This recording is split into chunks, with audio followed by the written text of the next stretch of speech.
माँ के धुर्वे बेनारस में कोई माइका लाल नहीं है। নমস্কার, এই মুহূর্তে যে সিনেমাখানির পর্যালোচনা করে আপনাদের কাছে তুলে ধরব সেই সিনেমাখানির নাম দ্য একেন, বেনারসে বিভীষিকা। জয়দীপ মুখার্জির পরিচালনায় এবং হইচই অরিজিনালসের প্রযোজনায় এই সিনেমাখানি আমরা দেখতে পাব। নূতন করে বলার কিছু নেই, এই সিনেমার মুখ্য চরিত্রে রয়েছেন দ্য একেন, সেই অনির্বাণ চক্রবর্তী। একেবারে পরিবারের কনিষ্ঠ সদস্য থেকে বয়স্ক মানুষটিও এই মানুষটিকে পছন্দ করেন। কোনো সময় তিনি চলে আসেন ওটিটি প্ল্যাটফর্মে, মানে আমাদের মুঠোফোনে বা টেলিভিশন সেটে, আবার মাঝে মাঝে তিনি পর্যায়ক্রমিকভাবে চলে আসেন বড় পর্দায়। পাহাড়, সমুদ্র, মরুভূমি পার করে তিনি গেছিলেন গঙ্গার পাড়ে স্নিগ্ধ নগরী বেনারসে, যাকে বলা হয় ইতিহাসের থেকেও পুরাতন এক শহর, সম্ভবত পৃথিবীর প্রথম শহর। সেই শহরে একটু মুখের স্বাদ বদল করবার জন্য মূলত একেন বাবু সাথে তার দুই সাকরেতকে নিয়ে পৌঁছে গেছিলেন। সঙ্গে রয়েছে বেড়ানো, যার আমন্ত্রণে গেছিলেন তাদের বাড়িতে কিন্তু নিরামিষ আমিষ দু ধরনের খাওয়ারই প্রচলন ছিল। তাতে বেজায় খুশি পেটুক একেন।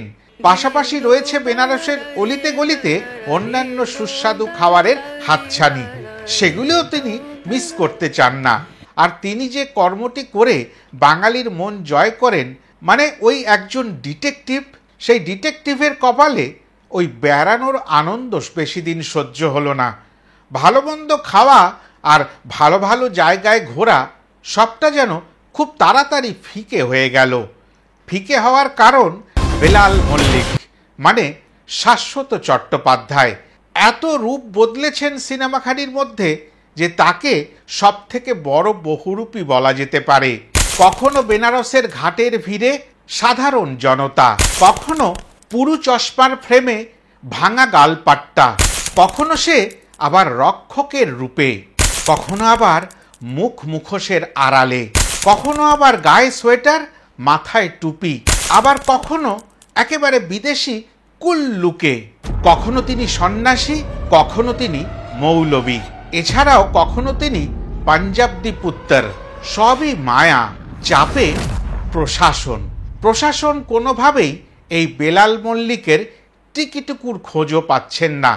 কিন্তু ওই বেনারসে ওই মুহূর্তে যে পৌঁছে গেছিলেন একেন বাবু, গোল গোল করে হিন্দি বলার বাঙালি যে ওই বেলাল মালিকের যে সমস্ত কারসাজি ধরে ফেলতে পারেন, আর সেটা কিভাবে পারেন সেইটা দেখতে গেলে এই সিনেমাটি আপনাদের দেখতে যেতে হবে ওই বড় পর্দায়, মানে সিনেমা হলে। তবে বাইরে ভ্যাপসা গরম থাকলেও প্রেক্ষাগৃহে কিন্তু একেবারে শীতল বাতাসের সঞ্চার করেছেন একেন বাবু। বলা ভালো এই গল্প একেন ভার্সেস বেলাল।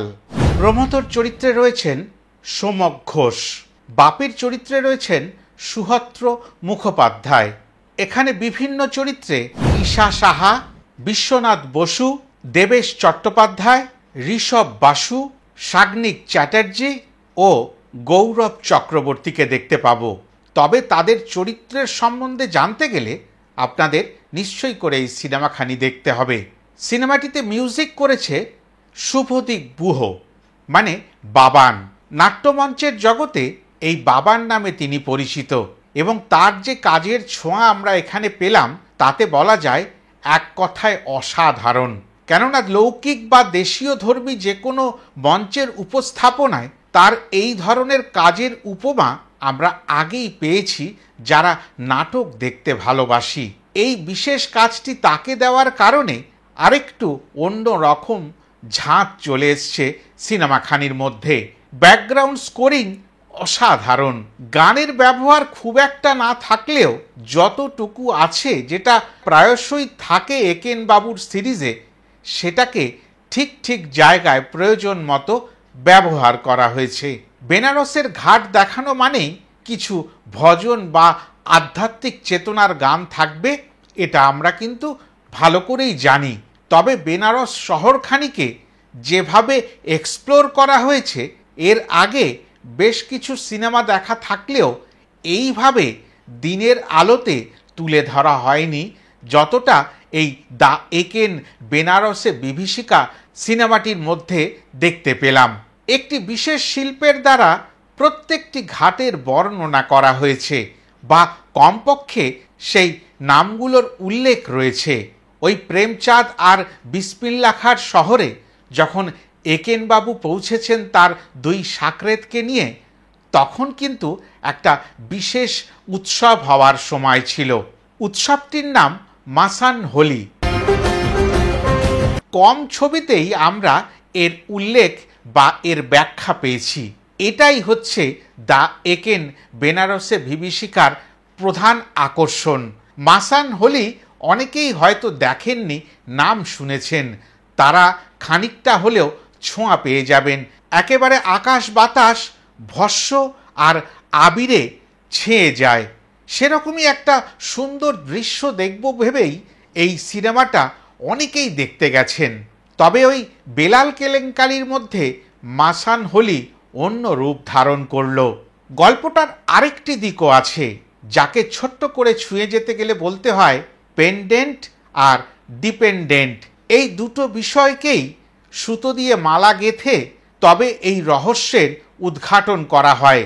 যে কজন মুখ্য চরিত্রের অভিনেতা অভিনেত্রীকে দেখা গেছে, প্রত্যেকের দিকেই কিন্তু সন্দেহের তীর ছিল যে যেসব ঘটনাগুলো ঘটছে সেই ঘটনাগুলোর পেছনে প্রত্যেকেরই হাত থাকতে পারে। তবে মাসখানেক আগে ঘটে যাওয়া একটি বিশেষ ঘটনা, যেটা ভারতবর্ষকে একেবারে নাড়িয়ে দিয়েছে, সেটার সাথে খানিকটা যোগসূত্র পেলাম। এই বেলাল মল্লিকের যে কাজকর্ম বা তিনি যা ক্ষতি সাধন করতে চেয়েছিলেন বেনারসে বসে, সেই কাজগুলো দিয়ে সেই বিগত মাসের 22 তারিখের এক বীভৎসতার কথা মনে পড়ে। আর বেনারসে বিভৎসতা, ওই বিভৎসতার কথা যখন মনে করিয়ে দেয়, তখন এই সিনেমাখানি বড়ই প্রাসঙ্গিক ও সমসাময়িক হয়ে ওঠে। নানান ধরনের মজার সংলাপ আর অনেক রকমের মোচড়ের মধ্যে এই প্রাসঙ্গিকতা অনেকেই কিন্তু খুঁজে পাচ্ছিলেন। তবে বাবর থেকে বেলাল, তারা যা করতেই আসুক, যেভাবেই করতে আসুক, মানে ভারতের ক্ষতি সাধন, তারা প্রত্যেকেই কিন্তু সাহায্য পেয়েছেন এই ভারতবর্ষের বাতাসেই বেড়ে ওঠা বেশ কিছু বেইমানের দ্বারা। সেই বেইমানখানি কে বা কারাই বা ওই বেলাল মল্লিককে সাহায্য করছিল, সেটা জানতে গেলে এই সিনেমাখানি আপনাদের নিশ্চয়ই করে দেখতে হবে। তবে অবশেষে জটায়ু ও স্মরণে সত্যজিৎ রয়ে গেলেন। হ্যাঁ, সত্যজিৎ রায়। আর এইভাবেই এই সিনেমার অবসান ঘটল। তবে আশা রয়ে গেল যে আবার নতুন কোনো জায়গায় নতুন কোনো গল্পের সূচনা করবেন একেন বাবু। এতটা আশা রেখে এই ভিডিওখানি এখানেই শেষ করলাম।